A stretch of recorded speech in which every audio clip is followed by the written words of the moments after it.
Akak, akak, akak. Itulah perkataan yang disebut oleh seorang kanak-kanak sambil jarinya menunjukkan ke arah sebuah tandas rosak. Dia menunjukkan ke arah tandas itu selepas tetamu yang bertandang ke rumahnya meminta izin untuk menggunakan tandas. Tetamu datang ke rumah itu kira-kira jam 11.30 pagi untuk melawat isteri kepada tuan rumah. Pada awalnya, isteri tuan rumah iaitu ibu kepada kanak-kanak tersebut menyatakan tandas itu rosak dan menunjukkan tandas lain yang boleh diguna.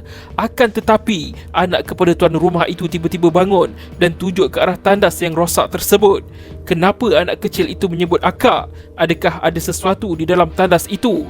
Apa yang terjadi sebenarnya? Jika dilihat dari luar, tandas yang ditunjuk oleh anak kecil itu sememangnya seperti sebuah tandas yang rosak. Disebabkan itulah pada awalnya, isteri tuan rumah menunjukkan tandas lain yang boleh diguna. Namun disebabkan anak tuan rumah menunjukkan ke arah tandas yang dikatakan rosak itu, hatinya kuat membawanya ke arah tandas rosak berkenaan. Dia kemudian melangkah ke arah tandas tersebut. Setibanya di hadapan tandas itu, dia memegang tombol pintu tandas dan membukanya dengan perlahan-lahan. Tetamu itu kemudian menjengukkan kepalanya di dalam tandas dan apa yang dilihatnya adalah sangat mengejutkan. Dia dapat melihat ada seseorang dalam keadaan terbaring di atas lantai tandas. Dia juga dapat melihat kepala orang itu seperti dibotakkan. Kerana terkejut dengan apa yang dilihatnya, tetamu itu kemudian dengan segera beredar keluar dari rumah tersebut.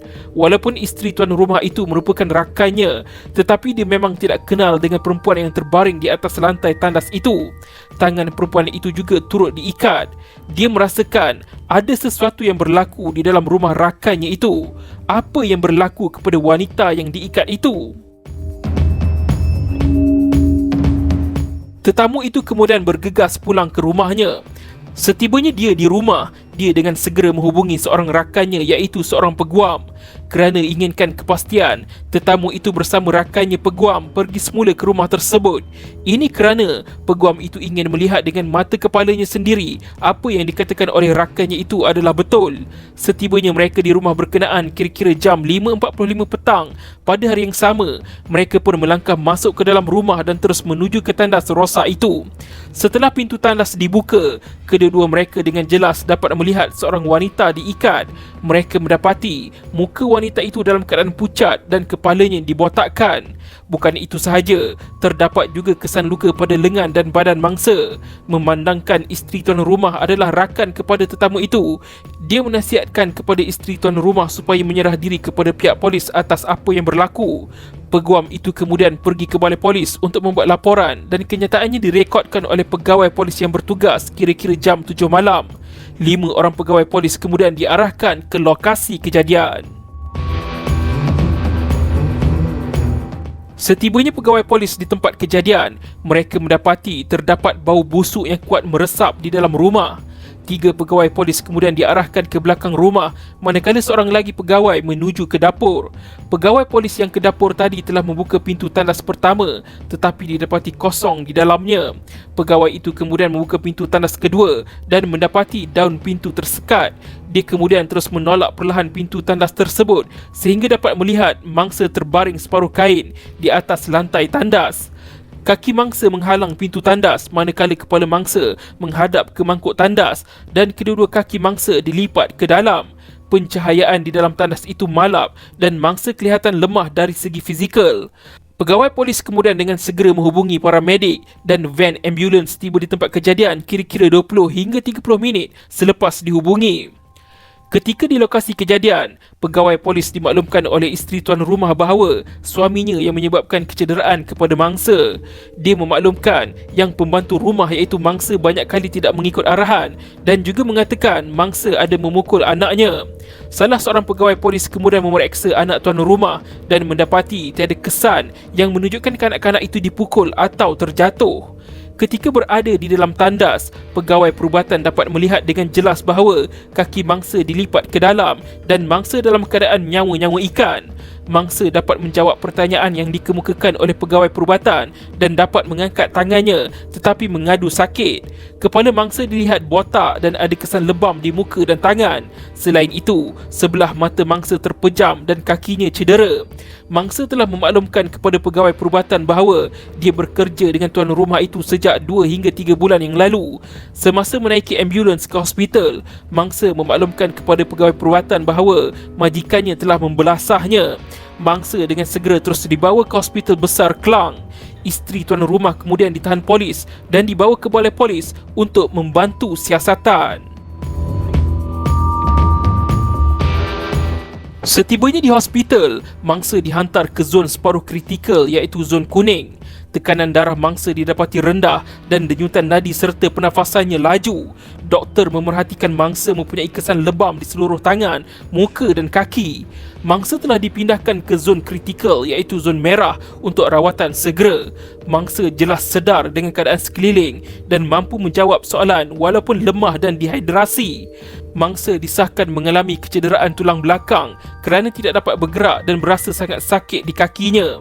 Ketika rawatan, mangsa sempat menceritakan apa yang berlaku.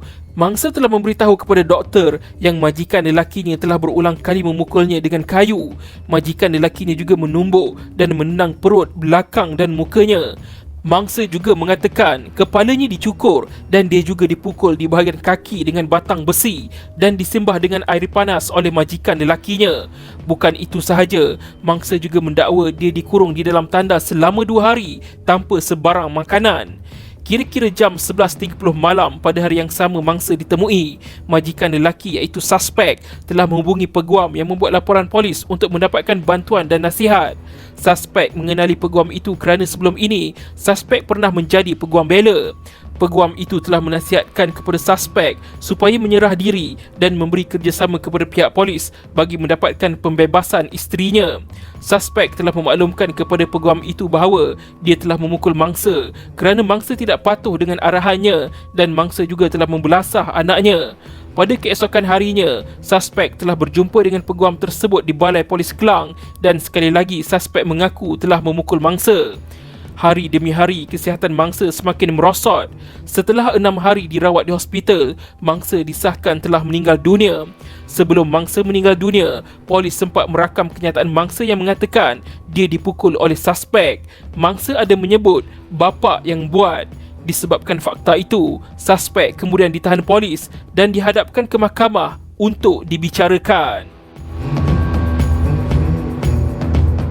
Suspek yang bernama Murugan anak lelaki Arumugam 35 tahun merupakan seorang peniaga air tebu dituduh membunuh seorang wanita iaitu pembantu rumahnya warga negara Indonesia yang bernama Mantik Hani 40 tahun di dalam sebuah rumah di Jalan Datuk Yusof Shahbudin 6, Taman Sentosa Klang, Selangor di antara tarikh 18 Oktober 2009 hingga 20 Oktober 2009. Murugan didakwa atas kesalahan membunuh di bawah Seksyen 302 Kanun Keseksaan dan boleh dikenakan hukuman gantung sampai mati jika disabitkan kesalahan. Doktor pakar dalam keterangannya mengesahkan bahawa kecederaan mangsa agak kritikal kerana banyak kali dipukul. Antara kecederaan yang terdapat pada mangsa adalah kedua-dua mata mengalami lebam menyebabkan mata kiri tidak boleh dibuka, manakala mata kanan boleh dibuka sedikit. Lebam dan bengkak di tangan kirinya tetapi tangan kiri boleh diangkat. Lebam di tangan kanan, luka di siku. Terdapat 3 kesan lebam di sebelah lutut kanan. Luka terbuka pada lutut kanan iaitu sebesar 1.5 cm kali 2.5 cm. Luka terbuka pada bahagian depan kaki kanan iaitu sebesar 8 cm kali 4.5 cm yang meradang, kemerahan dan mengandungi nanah dan tisu mati. Lebam di bahagian tengah kaki kiri dan lebam di tapak kaki kiri. Bengkak lebam di tulang belakang iaitu kawasan thoracolembar. Bengkak lebam di bahagian punggung dan bahagian peha kanan. Doktor perubatan ortopedik yang merawat mangsa pada malam dia dibawa ke hospital telah mengesahkan bahawa dia dapat melihat kecederaan berikut pada mangsa. Pertama, saraf tunjang terkehil dan patah pada tulang. Kedua, luka yang telah dijangkiti kuman pada kaki kanan dengan bahagian tulang terdedah. Ketiga, patah pergelangan tangan kanan. Keempat, tanda biru dan hitam di sekeliling mata. Kelima, mata kiri bengkak dan hampir tertutup. Keenam, bengkak dan cacat saraf tunjang. Dan akhir sekali, patah tora kolemba di bahagian atas dan bawah. Doktor pakar patologi forensik mengesahkan sebab dan punca mangsa meninggal dunia adalah kerana kecederaan tulang belakang akibat trauma tumpul, jangkitan kuman dan septikemia pada kaki kanan. Timbalan Pendakwa Raya kemudian memohon mahkamah memindahkan kes ini ke Mahkamah Tinggi dengan segera atas alasan kes ini menarik perhatian umum. Magistrat membenarkan permohonan itu dan menetapkan 3 November 2009 untuk sebutan di Mahkamah Tinggi. Kes kemudian dibicara di Mahkamah Tinggi Shah Alam. Pengakuan mangsa ketika nazak iaitu dying declaration diguna pakai oleh Timbalan Pendakwa Raya bagi mengukuhkan bukti bahawa tertuduh telah membunuh mangsa. Walaupun ada jarak masa di antara waktu mangsa dipukul dan waktu mangsa meninggal dunia, fakta ini tidak boleh dianggap tertuduh tidak membunuh. Pembuat kenyataan yang telah mati dalam bentuk pengisytiharan ajal sebagai punca kematian adalah relevan dan boleh diterima merujuk kepada Seksyen 32(1) Akta Keterangan. Mahkamah Tinggi berpuas hati setelah dibantu oleh keterangan dari doktor pakar forensik yang membuktikan kecederaan yang dialami mangsa sememangnya boleh menyebabkan mangsa mati. Mangsa langsung tidak dihantar ke klinik untuk diberikan rawatan, sebaliknya hanya dikurung dan diikat. Fakta ini jelas menunjukkan bahawa tertuduh memang berniat untuk membunuh mangsa. Di akhir kes perbicaraan, Hakim Mahkamah Tinggi memutuskan Murugan anak lelaki Arumugam bersalah membunuh mangsa dan dikenakan hukuman gantung sampai mati. Kes ini tidak hanya terhenti di sini. Kes kemudian dibawa ke Mahkamah Rayuan Putrajaya. Sebarang kemungkinan boleh berlaku di Mahkamah Rayuan. Apakah keputusan di Mahkamah Rayuan? Adakah tertuduh terlepas dari tuduhan membunuh? Tertuduh bertegas mengatakan punca kecederaan mangsa adalah disebabkan bekas majikannya sebelum ini. Bekas majikan mangsa yang mendera mangsa dan ianya bukan perbuatan tertuduh. Adakah benar dengan dakwaan tertuduh itu? Mangsa disahkan sihat oleh bekas majikannya dan tiada bukti yang menunjukkan bekas majikannya yang mendera mangsa. Tertuduh hanya mengambil kesempatan atas kekurangan yang ada pada mangsa ketika itu. Mangsa sebenarnya tiada dokumen pengenalan diri dan mahu mendapatkan perlindungan dari tertuduh, namun lain pula yang jadi. Hakim Mahkamah Rayuan sekali lagi menegaskan bahawa kenyataan mangsa kepada polis sebelum dia meninggal dunia sudah cukup untuk membuktikan segalanya. Berikut adalah keterangan dari pegawai polis di mahkamah. Saya tanya mangsa macam mana boleh jadi macam ni.